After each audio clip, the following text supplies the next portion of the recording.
In the past, Mach-E's used to have kick to open, but not anymore. Not to worry though, Simon with EV-Vida made something for you, but... Well, a lot of our viewers, one in particular, said, I think I'll be a little bit more comfortable if it was plug and play. Done.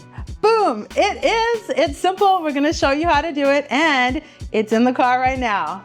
So why don't we just give you a test trial? Wow!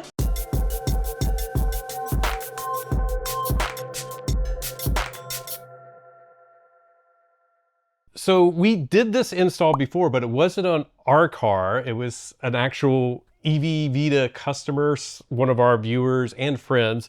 But now we get to do it on our car. So we're super excited. And of course, as you saw, it's actually already installed. But Simon is here. He did the install earlier. He's going to walk you through all of the steps. And before we get started, the biggest reason is that we wanted to do another video is you changed it up. Yeah, absolutely. So we heard loudly from our audience that the previous installation was slightly bit challenging. So we came up with a solution that involves a plug and play harness, which makes it infinitely easier. And by that, it cuts down on time, it cuts down on the challenges, and you're gonna see in our video that everything that I just described is now maybe cut in half the time it required from the initial video. And it's just, to me, it's easier, like you're plugging something in. Of course, we already just saw you do this. You just plug it in, it's not splicing wires, which even me, I work around this type of stuff a lot. I'm like, I don't like splicing into my car, but plugging into my car, super easy. Yeah, that does make me nervous, the idea of like cutting into anything, but like there's literally nothing that you do that you can't undo. In fact, he did it multiple times, like within minutes, just to test it out. And it really is simple and easy. And if you don't like it, you can take it out and it's like no different at all. It's super awesome. Yeah, I think that's the goal, is to make sure that everything is very intuitive. We have the connectors, we have the connectors for the module, and none of the connectors are the same. So there is really no chance that you can plug in a connector that's not supposed to be there. Follow the video, which will give you some assurance, but ultimately the device is, even if you don't watch the video, it's very self-explanatory, but I would recommend watching the video just to give you that little bit of additional confidence. And with that, we're gonna get out of the way. We're gonna rewind time and let Simon do the install. All right, so thank you. Before we do the actual installation, I'm gonna go through a step-by-step on what needs to take place as far as the completion of the hands-free liftgate kit. First step is to take our harness. You're gonna find where the harness is located in the vehicle. We're just gonna unplug it and then plug in our harness. You'll notice that we have a 3-pin connector that connects to the extended cable that will eventually reach to our hands-free module at the very bottom of the vehicle. So once this is plugged in, we're gonna route the wires down through the grommet along the side of the weather strip and then down a little spot in the center where your module will then be connected and be mounted at the bottom. Before we start doing the actual installation, the first thing I advise everyone who gets this kit is to test and make sure the module is working. We're gonna do that right now. And everybody will notice, like, we already have everything pretty much disassembled, and that's because we've done that multiple times in other videos. So if you haven't, seen that, we'll put a link to the video down in the description. Am I in the camera? We'll put a link down in the description as well as up above to see about removing it. That part is fairly easy. This is sort of like your standard starting point, right? Absolutely. Again, if you have any questions or you want some insights, please check out our previous videos. It'll give you a much better understanding of how each clips are mounted to each of the brackets. But for the most part, a lot of you are experts already in moving panels. This will just add to you a little bit more knowledge. So with that said, we're gonna go in and start doing the actual install and testing part. All right, so now we're back at the trunk. And the first thing that's important is to identify which plug we are actually removing. The plug that I am going to point to you is this plug here on the left side. So this is the Liftgate power plug. And what you do is you simply go ahead and you pinch down the center part and then you pull. Now, it should come off relatively simple like this. If you're struggling, don't yank the cable out. Make sure you're pinching in so you are releasing the tab from the lock. Step 2 is then you take our plug and play harness and you're gonna plug it in all the way. Make sure it snaps in nice and tight. And then you're also gonna plug in the existing harness so it plugs in nice and tight. That part is done now. So you'll notice that there's a 3-pin connector. We're gonna go ahead and attach the male to the female 3-pin connector. And you have this long line here. Now, normally on a full install, which we'll show you later, we will be routing it down this grommet and through this weather strip. But for the purpose of testing right now, we're just gonna go ahead and have the side doors open, and we're gonna connect our sensor. Notice the word sensor is on the top. Guess what? It's a little deceiving. The actual sensor that you're gonna be using is on the bottom side. So don't start waving at the sensor because nothing's gonna happen. You need to wave on the opposite side. So we're gonna go ahead and take this cable, we're gonna route it to the outside and connect our sensor.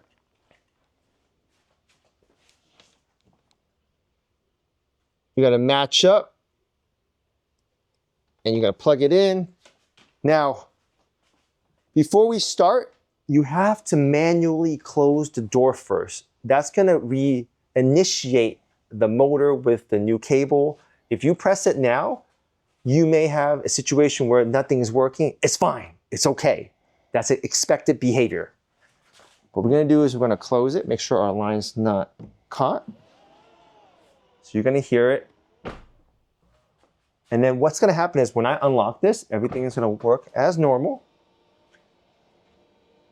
We're gonna take the sensor, as you see here, and we're gonna wave our hand nice and slow, like our foot. And just like that, your trunk should close. Allow it to close all the way, and then similarly, do the same thing, or maybe you wanna do the opposite side, because your feet does swipe both ways, and it should open. Now that we've tested it working, we can now move on to the next step, my favorite part, wire routing. All right, so now that that part is done, I'm gonna disconnect the module completely because that's not gonna go through this grommet. I wish it did, but it does not. We're gonna set it aside down here. We're gonna go ahead and put in the a list of tools that you're gonna need, but these are our favorite tools. This is a wire routing cable. Short, simple, and it's gonna do an impeccable job of getting through this grommet. We have these plastic trim removal. It's gonna be essential to put the grommet back in place. Blue tape, which will help us with the wire routing. And then finally, we have this is called a puncture tool. That's gonna allow us to puncture through one of the grommets down here when we're wire routing. So we're gonna do all these steps right now. We're gonna go ahead and get this started with going through this grommet. So to get off this grommet, we've done this a few times for other videos. It may seem very hard at first. I'm not gonna lie to you, it can be. I would recommend not to do this on a hot day. And certainly don't do this outside. It should be in the shade. And the goal with this particular grommet is to release it from the plastic tab. There's one on the top, one on the bottom. And the reason why we're going on the right side is our access point is on the right side of the vehicle. You can choose to go on the left, but I would advise you for simplicity and cable length, the right side is the best side. With that said, so there's a couple ways of doing this. My intention is to get this wire here, right, down and through. And this part is pretty simple because I'm not going through the grommet yet. I'm just getting it ready for the grommet. So once you have it, you should be able to grab the cable like so. All right, so we're gonna go ahead and run this length. Because ultimately we're gonna go ahead and zip tie it nice and neat along the side. This part is where we would tape one end of our connector to the other end of our wire routing tool. I normally like to just get it started, but it's really up to user preference. So I'll get it started by getting this cable in, and you can feel the cable actually navigating through the grommet. And one of the things that will help is you gradually adjust all these folding pieces, because that will free up our cable. And just like that, it is, make sure before I announce it officially. All right, it's through. Okay, so you're like thinking, okay, that's pretty simple. Well, you now need to tape this piece here. So what we do is we grab our blue tape and we simply try to grab it toward the end, because we don't want to bunch it up too much. I tape it toward the end. The smaller you have it, the easier it'll be to go through. Absolutely. Yeah. And that's why we try not to stack it on top of the connector on top of the other end. So sometimes what I tend to do is it's okay to have a thicker tape, at least at the connection point, because you certainly don't want that to jar loose. The good thing about blue tape is that it is actually fairly easy to remove. So here I am, I have it all set up. Now I'm gonna really be gentle in navigating the wires through. So certainly I can help it by getting it through the grommet first. And then once I have it in the grommet, start to pull. There's always a possibility it'll come loose. And if that happens, it's okay. Just redo it. I've done this many times where the reality is that I have to do it a couple of times. And it's not the end of the world. It certainly is a little deflating at times, but remember, be patient. So here it is, it popped off. And you're trying to just see if you can salvage it, even though it came off, right? Yeah, I think, let's see how far it goes, because if I can feel it, that's a wholly different thing. You know what? We're gonna go ahead and redo it, because truth is, I want to show you that it happens even to me. The only thing I would say though is that when you're pulling it back out, because of the tape, just take your time, because it can get wrestled up. And what we're trying to do is not to hopefully get this caught. So it's coming out nice and slow. What we're going to do is we're going to go ahead and retape. And we do this a little bit better this time when it comes to the location of how the grommet sits when it's being inserted with our cable kit. Even with someone who's installed this many times, it can take a couple more. And it may take a little bit of effort. These are not fake sweat. These are genuine sweat. Even though we have a great San Diego day. Yeah, I was gonna say sometimes you can have amazing effects, but these are not effects. These are actually genuine sweats coming out, just because this does take a little bit of effort. So again, I'm gonna have this through like I did last time. And then we're just gonna go ahead and see if we can gradually pull it back out on the other end. And I think one of the things I would also bring up is that don't try to force anything. If something is not, you feel like it's stuck on if the cable is stuck or if the routing tool is stuck, I would restart. The worst thing you can do is continue to force the cable through when it could be caught. how do you know if something is caught? I think that's something more of a feel. But if you think you're struggling and you, man, something is not right, I would highly recommend that just, sometimes the best thing to do is just take a breather and come back to it. Yeah. The grommet here is not the easiest to route.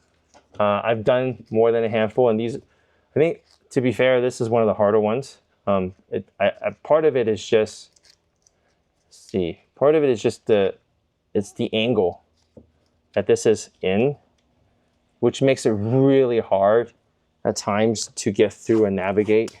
Don't feel rushed to try to get through this quickly. I mean, this literally is, I can promise you, the hardest step. And if we can get through this step, then you're home free. So we're gonna go ahead and navigate this again.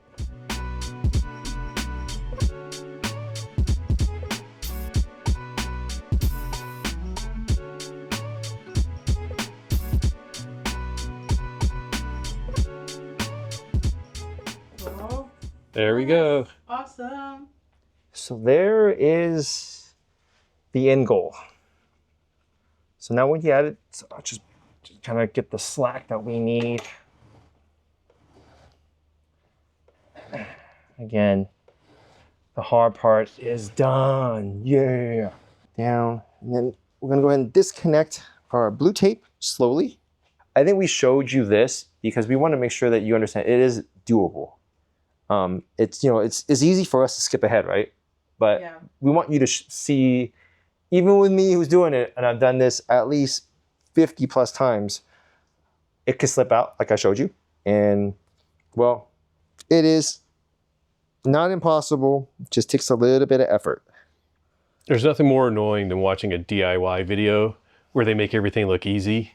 Yeah. So I'm like, I appreciate this, and we're going to keep that in the video. And we did, you know, the removal of the plastics is in another video, and that's actually simpler than that. But all right, so we got through this part, and we're gonna go through our next steps. So, like I said to you earlier, we're gonna be zip tying this along this side. So we want to make sure we have enough slacks. And then now that we've gone to the bottom portion here, we're going to take this piece and we're gonna push it down through this plastic garment all the way down here, because we want to make sure it continues going through where it needs to be. And then to access it, and we've done this before when we did our reverse rear cable, we pull this down here, and this is magnetic. So this is how it kind of comes back up. All you do is just pull it down slightly. Oops, I inadvertently took off the connector, which is fine. We'll just plug this back in. And then grab this portion in here. So our goal is to slide this underneath this grommet. And not grommet, I'm sorry, the weather strip. Yeah. And what we're gonna do is take our time. Just find the seam.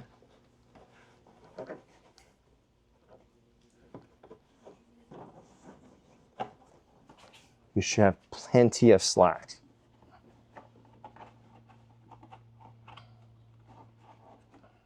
Just like that. And up here, to bring this back so it makes it look nice and clean again, I'm gonna grab our weather strip, push everything back up so it gets locked back in place.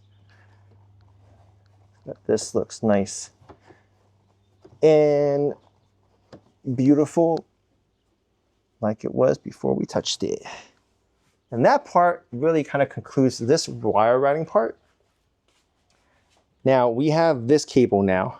You might be wondering, well, where does this cable go? So what we're gonna do is we're gonna lift up this mat down here. There is a little grommet piece right here. Now there's a couple of things you can do. You can just remove it entirely, because there really shouldn't be reason why water is penetrating here. But because we want to preserve what we're trying to do, we're going to just go ahead and poke a hole. This step is optional. It is not mandatory, meaning if you don't put this grommet back on, it is not the end of the world. But we want to show you how this step can be done. So it goes through, right? So I'm now just going to take this and run this all the way to the bottom and let it dangle, because it's going to be waiting for us at the bottom. And then give it plenty of slack for now. Plenty of slack, more than enough. Now, our next step is to go grab that module that we have. And notice that there is a 3M tape on the module. So this is going to be on the bottom side. So before we actually tape it down, we're going to test it out again. But it goes down like this. So the word sensor is facing upward. So we're going to grab our line. And if I do this, we already remove our 10mm bolts on this left side. So we fully expect the wire to be waiting for us right here. It's almost like it was waiting for us for a while. There's our wire. And then our next step is to connect the two. So there's a little stub on the top on the right, and there's a little clip on the top. And just like that, we are connected. So there's going to be a lot of excess. We will be tying this up shortly, but we want to, at least at the very onset, we're going to be putting this in this area here. Now, before we install anything, make sure you don't trigger it. Beat me to it. What I was going to say is, I'm going to open this back up. And I'll tell you why it's just an important step. We want to get a towel and want to wipe out the bottom side that you can't see in the interior, because that's going to help with the sensitivity part. So I'm going to move this aside. And we're going to locate, locate our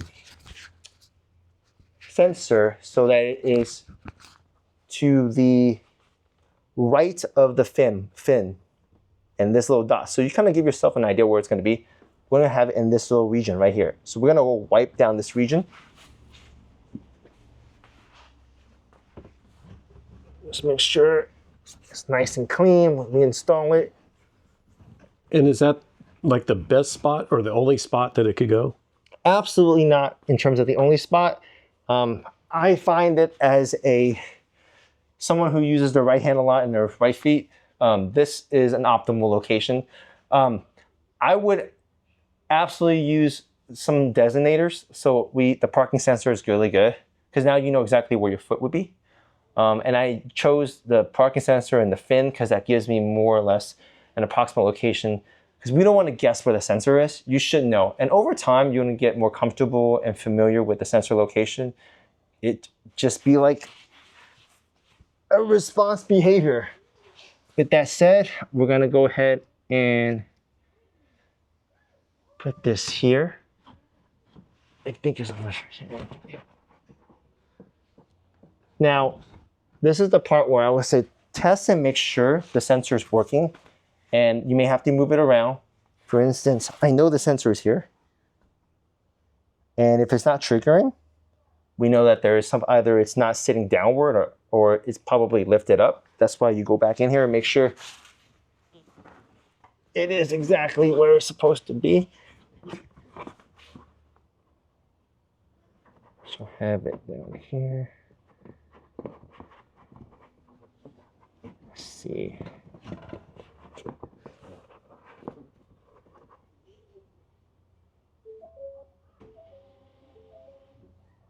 Okay, so I have it right where I think is good. I'm now going to take off my 3M tape. I feel pretty good about the location.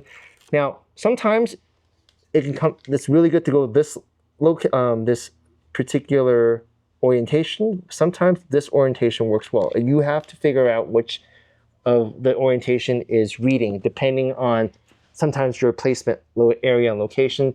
I find it on this one is working really well when I turn it. You see how effective that is? So we're gonna go ahead and mount this right here. So basically, like, you might want to rotate it 90 degrees based off of testing while the tape is still on. Absolutely, absolutely. So now that I have it installed, if I put my feet down, just make sure you don't put your face up on the trunk. So you see how, let's see. That's why you go this one. It's the one next to the sensor. So it's a little bit of combination of practicing. So the more I'm familiar with where the area is, the more accurate and initiation on the first try that I get. So as you can see, I'm 2 for 2, 3 for 3. I can keep on going for on and on and on. And then if I should be able to left to right. Let me see if I can do it correctly. Yep. Okay. So it really is just, again, getting used to and accustomed of where the sensor is. So that pretty much wraps up the install effort. Now it's just cleaning up the cabling. I think this is the most important part, making it so that it's seamless. What does that entail? Any sort of additional slack you have down here, I would recommend pulling it up. So in this instance, I have quite a bit, because I don't want any of this cable. And then putting my grommet back down. So I lock it back in place. And then any of the cable that I did get, I can leave it down here. This part is actually perfect for the slack. So underneath the cushioning there is the best place to... Yep, because this is not going to pinch. We have other things in here that goes right on top of it. For example, let me clean up this area. All right, so we put back our other content, and our other content consists of our bracket. And our bracket is going to help us hide our wire. Right, and then we put our weather strip back down. Make sure you push in the the rubber strip, so it's latching onto the edge. Just like that. You shouldn't see any wires on the bottom. So that part should be nice and clean. And then for the upper part, typically take about 3 zip ties. Get the angle of these things and just start zip tying up way. So it's my first one.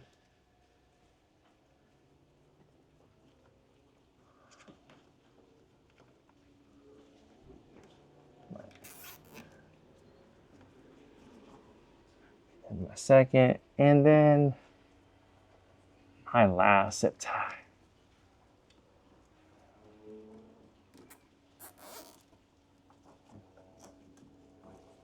All right, and then with that, we're gonna cut the zip ties up, put everything back together. Let me take this blue tape off. I barely didn't see it. Let's see. It blends in. We're gonna go one last shot before we call it a wrap later. As per usual, because Simon was showing you, it took a little longer, but honestly, like, how long do you think that would take? I think it should take about 20 minutes plus minus. Hopefully you get it through the grommet the first time, but even if you didn't, I think I'll add another 5 minutes at most.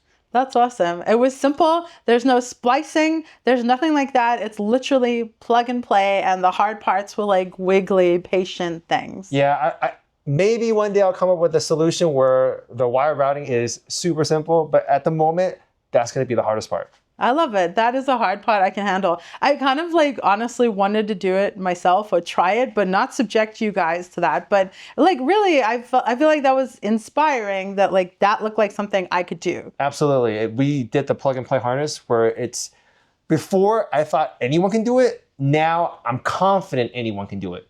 Maybe someone needs to like nominate their car for each of us to try to do it. Being quiet because I don't want you to nominate me to do somebody's install, but It's just like the PPF. You got to try it. yeah, no, it did look a lot simpler. Yeah. I love all of the stuff that EV-Vida and Simon have been coming up with. And I think to me, like one of the great things, I just want to compliment EV-Vida on this part, is like you're listening to feedback and improving, because we also have the version 2 of the GT badge. I know that the light up pony badge has changed. You have a lot of other stuff that we could add, but I mean, I think it's great that you're a resource for the community.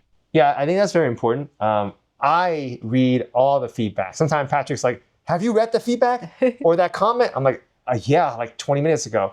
And I'm working on a solution. So, you know, I think it's important because I don't necessarily have all the ins and outs at times. And there are certain issues that you may present that I haven't thought of. This is a great solution that was requested by one of our users. And when it was requested, the first thing that came in mind was, yeah, why don't we do it? It makes so much sense. No more splicing wires, no more guessing which of the wires are you poking a hole in. That's all gone. Right now, all you have to worry about is just taking the harness off, plugging R in, and then putting everything back together. So I think I will fully appreciate if there's more feedbacks. We really want to continue to develop additional products that are meaningful. I love that so much. And the cool thing about this is, like, if you have a 2022 Mach-E like we do and want to upgrade to like a 2025, we could literally just pull the sensor out and move it over because it's a harness. It's not like spliced in. So that's correct. It is, as far as I know, from 2021 non-Liftgates to 2024, all the harnesses are identical. And then as far as connectivity goes, you really get, in my opinion, Ford experience. So everything is really designed to work with the system. Meaning, I think we talked about this earlier, Patrick and I talked about this, when you're driving, it's not going to open up because Ford has a built-in system that prevents the trunk from initiating, and you'll get a chime. That same chime lights up and you can hear it with our device. So nothing gets overwritten. Everything's working within Ford's ecosystem. That is super awesome. And we know a lot of you guys have wanted this feature. It sucks that it was on the 2021s and it's not on future ones. We've heard of people who thought that it was on their Mach-E when they got it and it wasn't. So that sucks. That's awful. And I love that there's something simple now that you guys can use. And now our Mach-E is correct because it has the little logo in the trunk area that says like kick to open, and we didn't have that feature, but now we do. So very cool. Again, thank you for doing the install. Thank you for, providing a service for everybody. So I love it. And you don't do just Mach-E's either, because we have some stuff from EV-Vida in our Equinox. In our Equinox. Yeah. That's correct. Yeah, we have a whole line of other EVs. I will say the Mach-E is near and dear to my heart. It's one of the vehicles that started EV-Vida in general. But yeah, we are exploring other vehicles, other EVs, just to figure out ways of making slight improvements. I think all EVs in general are very well built, but you can always have a little bit of personalization. And in this instance, I think it's a very resourceful device that, granted, Ford took away, but we have a methodology that you can apply to your vehicle. So check us out. Don't be overwhelmed or don't be afraid on this particular plug and play, because we made it incredibly simple. I love that. And so if you have a different EV and there's something you want, comment down below, contact Simon, EV-Vida. You can find all his socials down below, and ask for what you want. Like, that's awesome that you have a resource to do that. I love that we have you as a resource to like make cool stuff for our Mach-E and our Equinox and all that. And if you have any EV-Vida products and you want something tweaked or changed or whatever, obviously Simon is super open to hearing that, which I think is amazing. So use this resource, let him know what you want changed. He's been doing like super awesome custom colors for the GT and the Pony, and like literally some of that's in response to people asking for a purple one. So yeah, you know who you are, purple everything. So I think that's super awesome. Is there anything else you want to add? Yeah, there's nothing I'd like to add other than thank you guys for all your support. I think EV-Vida grew because there's a really strong EV community that's not afraid to customize it to their kind of how they want their vehicle to represent them. So feel free to reach out to me if there's something that you think would be great. A lot of these items that you see, at least on the Mach-E, came from the community, came from requests from different members, and those ideas eventually became a product. So without you guys, there really is no EV-Vida. So I'd like to say it again. Thank you all. Yay. Do you have anything to add? No, we're going to tag onto that and thank you guys for always watching our videos. We really appreciate it. Share this information because this is just better when the info gets out there, because there are a lot of people that want the functionality and they don't know it's easy to add. So thank you again for watching, and should we thank our Patreon members? Yeah, I do want to say, by the way, we do have a code. Thank you, Simon, for providing a code for our community. It's Mach-E Vlog. So you get, I think, 5% off. So you would get 5% off this. How much does it cost currently? You know what? I don't have it off the top of my head. We'll put all the details down below, but know that you get a discount. It's gonna flash right here. Oh, does that mean you're editing it? Nope. I bet I'm going to. I'm going to wait for it. Yes. Right there. Whoa.